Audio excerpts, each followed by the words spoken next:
اور اس کے دل کے بہت زیادہ قریب ہوتا ہے. اور ایک ایسا پوائنٹ اگر آ جائے کہ وہاں پر اس کی جو ساری زندگی جس دلیل کے ساتھ اس نے گزاری ہے اور ایک اس نے اپنا ایک آئیڈیالوجی اس نے اپنی رکھی ہے، اگر اس کو کسی لاجک کی وجہ سے اگر اس کو اپنا سٹانس چینج کرنا پڑ جائے 30 سال 40 سال 50 سال کی زندگی کے بعد، تو اس کے لیے ڈیفینیٹلی بہت زیادہ مشکل ہو جاتا ہے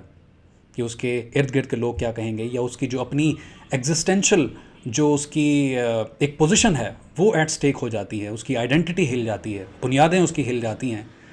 تو یہاں پر ضرور ایک پاسبلٹی ہے کہ اس وجہ سے انسان جو ہے وہ بایس ہو جاتا ہے اور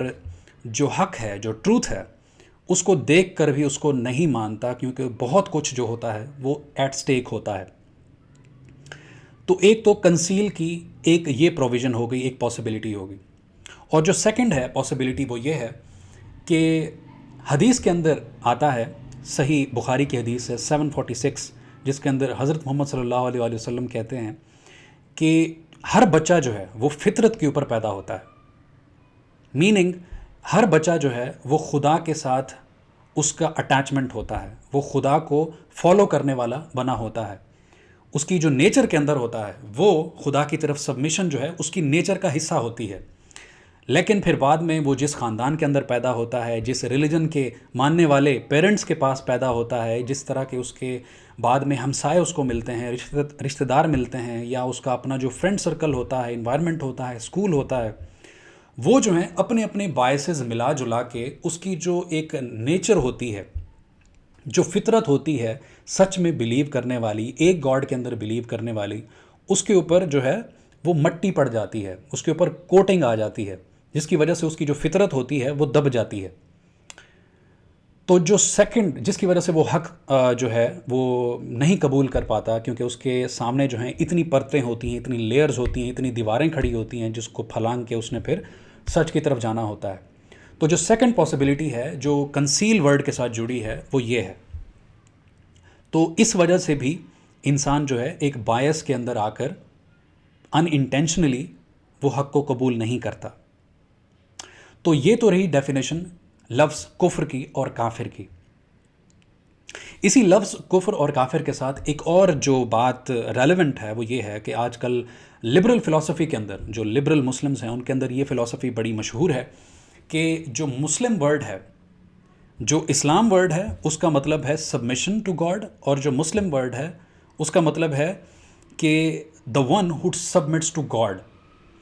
اور جو لبرل مینٹالٹی ہے، لبرل مسلم کی مینٹالٹی ہے، اس کے اندر اس نے اس کا مطلب یہ اخذ کر لیا ہے کہ ایسا انسان جو کسی بھی گاڈ کے اندر بلیو کرتا ہے،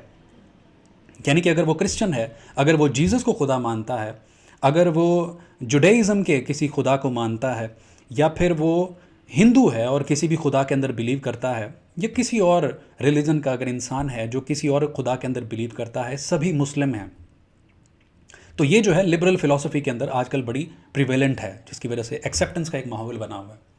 لیکن اس کے اندر اس ڈیفینیشن اس کے اوپر ایک دھروو راٹھی کی بھی جو ایک پاپولر یوٹیوبر ہے، آپ سب جانتے ہی ہوں گے، اس کی بھی ایک ویڈیو آئی تھی جس کے اوپر آلموسٹ کوئی 10 ملین ویوز تھے، جس کے اندر اس نے جو ہے یہی لبرل جو فلسفی ہے مسلم کی، اس کے اندر اس نے سب کو ایکیومولیٹ کرنے کی کوشش کی تھی. لیکن اس کے اندر یہ جاننا بڑا ضروری ہے کہ جو مسلم ورڈ ہے اور جو اسلام کا ورڈ ہے وہ آیا کہاں سے تھا. اگین یہ مسلم آئیڈیالوجی سے ڈیرائیو ہوا ہے. تو جو اسلام ہے وہ اس کی جو ڈیفینیشن ہے، ٹرو ڈیفینیشن، اس کو ایکسپلین کرے گا. میننگ اب جو اسلام ہے، اسلام کا مطلب ہے سبمیشن ٹو گاڈ، کسی بھی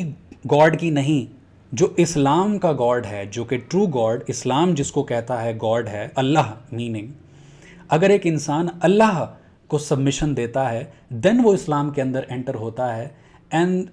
دا same person becomes a Muslim, کیونکہ وہ اللہ کو سبمٹ کرتا ہے، نہ کہ کسی بھی خدا کو.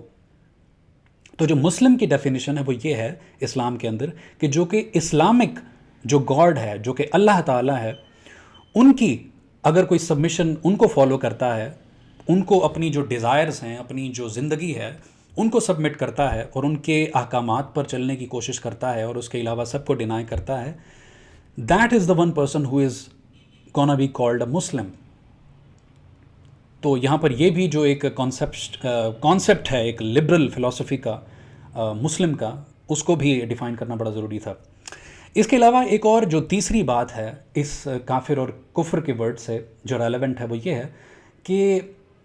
کیا کوئی مسلمان جو ہے وہ بھی کافر ہو سکتا ہے؟ کیا وہ اس کی ڈیفینیشن اس کے اوپر بھی لاگو ہو سکتی ہے؟ کیونکہ ہمارے ہاں تو یہی کہا جاتا ہے کہ جو کافر ہے وہ صرف وہی ہے جو کہ نان مسلم ہے۔ تو ایکچولی ایسا نہیں ہے، یہ تھوڑی سی ایک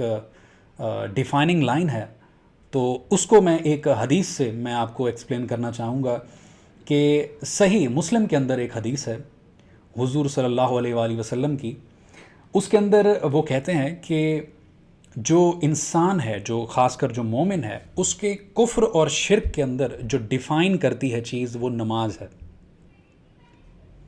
میننگ اگر ایک انسان نماز نہیں پڑھتا تو وہ انسان جو ہے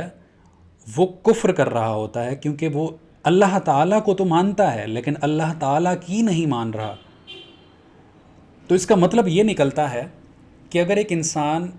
خدا کو تو مانتا ہے لیکن خدا کی نہیں مان رہا، مسلم تو ہے لیکن مسلم پریکٹسز کے اندر انوالوڈ نہیں ہے، تو وہ بھی کہیں نہ کہیں کفر کا ارتکاب کر رہا ہے۔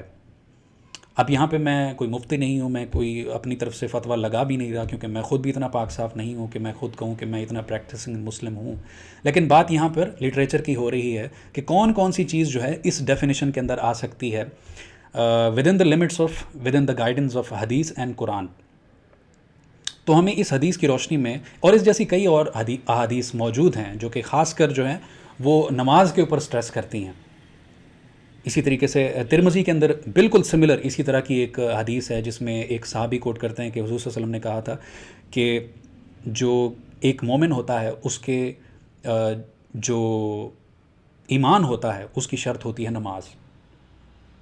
اور اسی طریقے سے ہمیں پتہ چلتا ہے کہ جو صحابہ کا دور تھا اس کے اندر صحابہ کسی بھی انسان کو منافق کی ڈیفینیشن وہ یہ دیتے تھے کہ اگر ایک انسان نماز نہیں پڑھتا تو وہ منافق ہے، اور وہ ایسے منافقین کی تلاش کیا کرتے تھے، ان کو پہچانا کرتے تھے۔ So these are all the theories and all the questions جو کہ ہمیں ہمارے ذہن میں آتے ہیں جب ایک ورڈ کفر یا کافر آتا ہے، اور اس سے جڑے جو نان مسلمز ہوتے ہیں ان کے جو خدشات ہوتے ہیں اس کافر کی ڈیفینیشن کے ساتھ۔ اور ویسے بھی اگر ہم as an principle as a literature کی بات کریں، اگر ہم اسی چیز کو اگر ہمیں اب جس طریقے سے ہم مسلمان جو ہیں وہ اگر نان مسلمز کو اگر ہم نان مسلمز کہتے ہیں، غیر مسلم کہتے ہیں یا کافر کہتے ہیں، تو اگر ہم لٹریچر کی زبان میں دیکھیں تو ایک جو ہندو ہے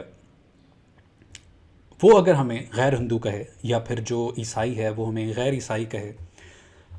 یا پھر وہ اپنی ڈیفینیشن کے اوپر کھڑا ہو کر ہمیں اپنی آئیڈیالوجی کے لیے کہے کہ ہم شاید اس کی آئیڈیالوجی کے کافر ہیں، یا ایک کرسچن ہمیں کہے کہ مسلمان جو ہیں ان کی جو آئیڈیالوجی ہے ریلیجس آئیڈیالوجی ان کے لحاظ سے کافر ہیں، یا پھر یہودی یہی کہتے ہیں کہ ہمارے جو مسلم ہیں وہ کافر لوگ ہیں، تو اس میں آئی ڈونٹ تھنک کہ اس میں کوئی بڑی بات ہے، کیونکہ یہ ایک لٹریچر کی زبان ہے جس میں ہم ان کی آئیڈیالوجی کو کیونکہ نہیں مانتے تو آبویسلی ہم ان کی آئیڈیالوجی کے نگیٹ کر رہے ہیں، مطلب کہ ریجیکٹ کر رہے ہیں، تو اس بیسس کے اوپر ہم بھی کافر ہی ہوئے۔ تو آئی ڈونٹ تھنک کہ اس کو اتنی بڑی بات بنانی چاہیے اور یہ کوئی ڈیروگیٹری ورڈ ہے۔ ہاں یہاں پر یہ بات بڑی ضرور ہے کہ اس ورڈ کو جس کونوٹیشن کے ساتھ مسلمان غیر مسلمز کے اوپر تھوپتے ہیں اس کے اوپر ہمیں جو ہے نظر ثانی کرنی چاہیے کہ جس طریقے سے ہارش ایک لہجے کے اندر اس ورڈ کو بولا جاتا ہے یا کسی کو انسلٹ کرنے کے لیے اس کو بولا جاتا ہے، اس کے اوپر ہم جو مسلمز ہیں اس کے اوپر ہمیں غور و خوض کرنا چاہیے کہ یہ ایکچولی اس سے ہمیں نا ریفرین کرنا چاہیے کہ اس ٹون کا یا اس ورڈ کا اس طریقے سے ہم استعمال کریں۔ سو یہ تھا آج کا کویسچن کہ جو کافر کا ورڈ ہے وہ مسلمانوں کا ڈیروگیٹری لگتا ہے۔ تو اگلی ویڈیو میں ایک نئے سوال کے ساتھ جو کہ کریٹیکل ہوگا، جو کہ غیر مسلمز جو ہیں وہ مسلمانوں سے اکثر پوچھتے ہیں، ایک نئے سوال کے ساتھ اگلی ویڈیو میں حاضر ہوں گے۔ تب تک اللہ حافظ۔